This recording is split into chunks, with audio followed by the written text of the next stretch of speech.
I have a theory, a theory before. Excellent. That I think that we're going to be tasting much more robust whiskey, even though it's wheated.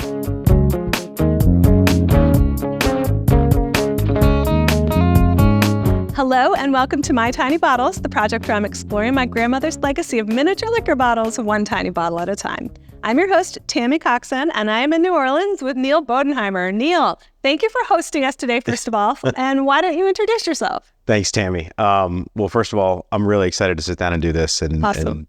and thanks for thinking about me to come through and taste a few exciting. My pleasure, let me tell you. Exciting drams here. So my name is Neal Bodenheimer, and I'm the founder of Cureco, and Cureco is a bar and restaurant group that started in 2009 with Cure, where we're kind of sitting here above Cure in the offices, and then we also have Cane and Table and Peychaud's, and which is part of the Celestine, which is a new hotel that just opened, and then we also have Val's down the street, which is about a block away that way. Nice.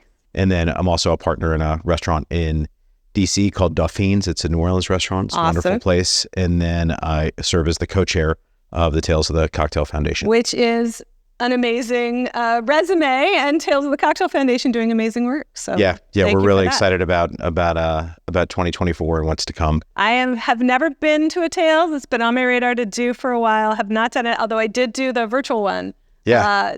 During the pandemic, and that was great. It was, a really good opportunity for somebody. You've got great reasons to come. And that is my plan, right? To come and taste some bottles with folks. So speaking of tasting bottles, I hear you have a tiny bottle story of your own. Yeah, so I used to have a really great tiny bottle collection. Okay. And so my parents had it, and they gave it to me when I was a kid because the bottles were so beautiful. And it sat up on top of a big bookshelf. And then when I turned 13, my brother decided that it would be a good idea for me to get drunk on all those tiny bottles. So I no longer have a tiny bottle collection, but I have a really great first buzz / very drunk story. So what decades were their bottles? What was that? I think a lot of it was probably 70s and 80s, like but I do think there was some stuff from the 60s too. Yeah. I mean, not that I knew at 13, right. it was a means to an end. And this is very much a part of my childhood too, because we would travel, anywhere you went, you would pick up a bottle for grandma, right? And so we'd stop at the duty free and try to remember what she had and pick out something. And I still, I remember, and I don't know if I've just made this up, but I remember a tequila that had a hat on the top. And so that's the one I remember picking out for her, and I haven't found it yet. And it's so interesting because I remember these little bottles as kids, and not that I cared what was in them. Not I just at all. thought they were really cool. Yep. And that's me too. And then after my grandma died a couple years ago, I was like, what happened to grandma's minis? Because now I teach cocktail classes and I learn all about the history and the stories behind these bottles. And I was like, she must have some amazing things in there. And indeed she does. Sure enough, grandma did. So I don't know that this is the most amazing thing that she has, but it is bottle number 1 that I did on the show so far. And so it felt like it was time to taste it. And you were like, dealer's choice, just give me whatever. So I brought you Maker's Mark. Handy with American bottles, we have the date of manufacture on the bottom. So the bottle itself was made in 94. So we can assume that the whiskey was probably put into it within a year of that. So 94, 95, which doesn't sound like very long ago until you do the math and you realize it's 30-year-old bourbon. Yeah. Right. I think I may have been drinking the Maker's Mark in 95. Were you still a child then? Was that one of the ones on the top? So I had my first bar job at 18, and it used to be 18 to drink in New Orleans. Yeah. So, I mean, not that Maker's Mark was the good stuff. It was. And that was their whole marketing strategy, right? Like, it tastes expensive because it is. Like, they went all in on that. And that's what I talk about in the bottle of the episode about this one, is that they really were trying to take bourbon, which the reputation had fallen so much in the 60s, and try to make it good again. And so it really was the good bourbon for a long time. Well, and it worked, and it still is really good bourbon. It is. But it was like the fanciest bourbon back then. Yeah, they did a great job with their marketing. All right, well, I've had many bottles that are very hard to get into, but so far this one is performing as we would expect you 90s. makers to do, with a nice pull tab there. Nice high shoulder level. I think this one should be pretty good.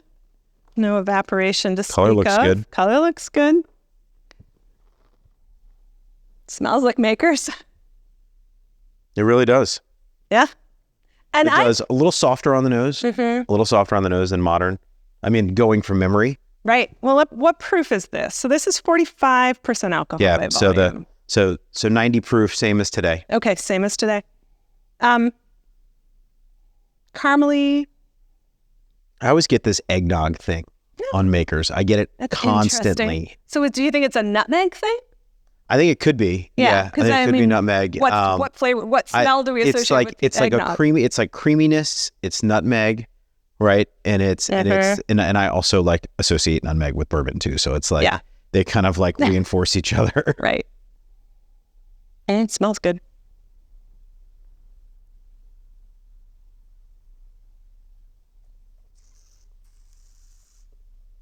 It's a perfectly tasty bourbon, I gotta say.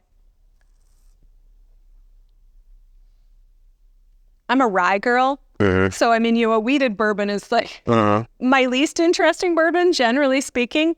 I'd be curious to taste it with the new stuff.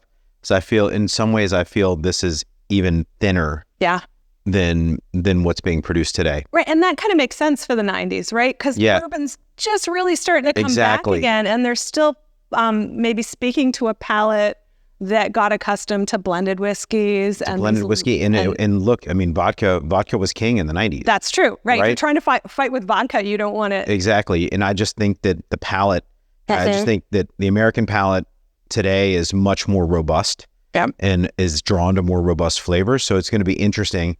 I have a theory, a theory before. Excellent. That I think that we're going to be tasting much more robust whiskey, even though it's wheated.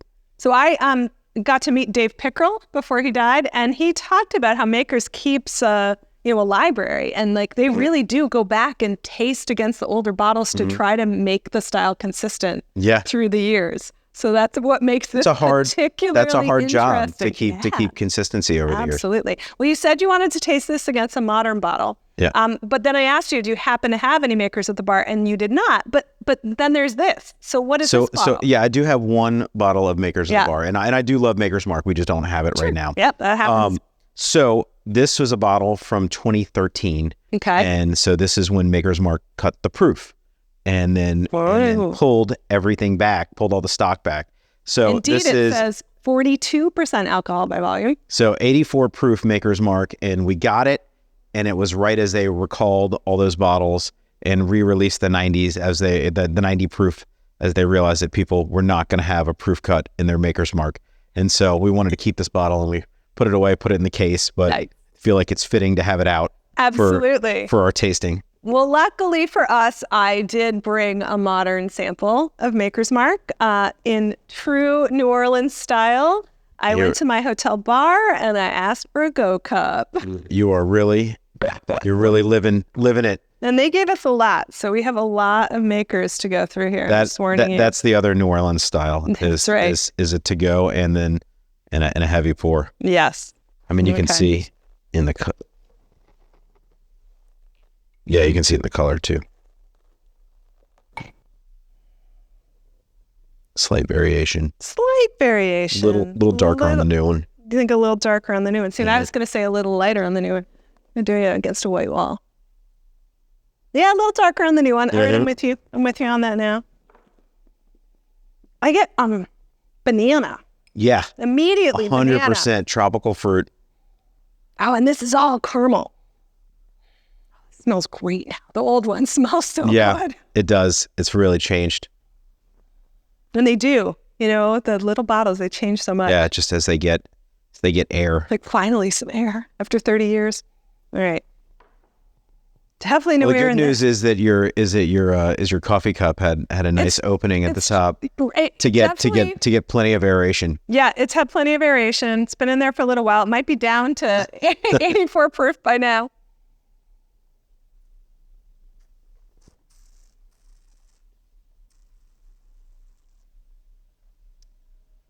A little sweeter, a little rounder.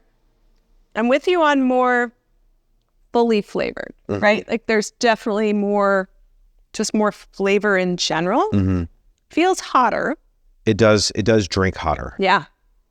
Despite it having aerated in this cup for a couple hours. It does, like a pretty pronounced, like grainy, like little bit of spice on the finish too. Definitely spice. Yeah. And I'm not sure, I don't remember any spice on this. No. And that's interesting because I was talking about how I like rye. What I like about rye is the spiciness of rye, right? And this brings me a little bit of that, that spice. And go back to the old one. Yeah, really interesting. Very, very, very different. Really soft. Soft. The finish has like very little spice on it. Right. No tropical fruit. Nope. Right. None. So is that a yeast change? I don't know. I mean, it certainly could be. Right. And I also, when I tasted Jack Daniels with Southern, it was like a 1980s Jack Daniels. And one of the things he said is the grains we use today are just different. Yeah. Right? The corn then, 30 years ago, is different than the corn we're using now. Yeah, absolutely. And the wheat. And you don't know. I mean, I don't know. I mean, I'm sure someone who's closer to Maker's Mark and into Beam Centauri could tell you, like, are their grain supplies the same? Are they sourcing them from the same place? Right. But 30 years, like, Yeah. Climate change, right? Everything's just changed. And just yields, right? I'm sure they're optimizing for yield on corn now. This is where you get the small distillers who are going back trying to use those heirloom varieties. I mean, they might be using corns that are closer to what we used 30 years ago. Yeah. When there wasn't nearly so much demand for bourbon. Yeah, really different, really cool to see the difference in them. Really interesting. What I love about this, the old one, going back, is that caramel. No, it's so caramely. I mean, I think the general thesis is I would happily drink both of them. Oh, 100%.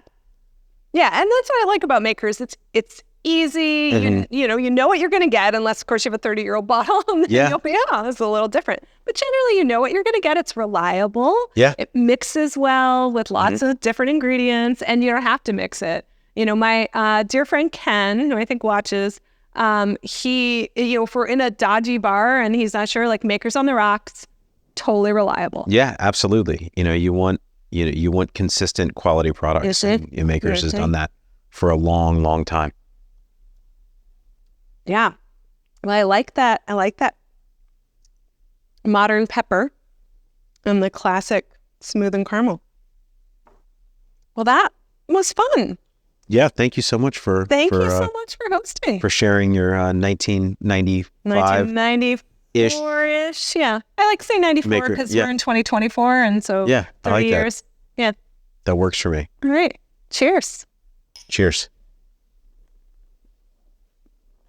And I always forget.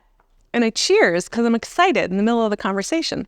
And I forget to say, so Neal, where can people find you online? Oh, you can find me at Neal Bodie on Instagram, and then Cure is at Cure Nola, Canaan Table is at Canaan Table Nola, and at Val's Nola, at Dauphin's DC, and at Peychaud's Nola, I think. I've got to double check. We will put them all in the show notes, so you can just click this is like and really find them easily. Yeah, you would think that I would know all of them by heart, but I don't. I feel like they all have like little variations. Absolutely. Well, you got to like find your little piece of the internet that hasn't been claimed, right? And of course, you can find me at mytinybottles.com or at mytinybottles on all your social media. Do follow, like, subscribe, do all those things. Leave a comment. We'd love to hear your experiences. Did you drink a bunch of minis when you were a kid? Share your story and come back and watch another episode. Thanks again, Neal. Thank you.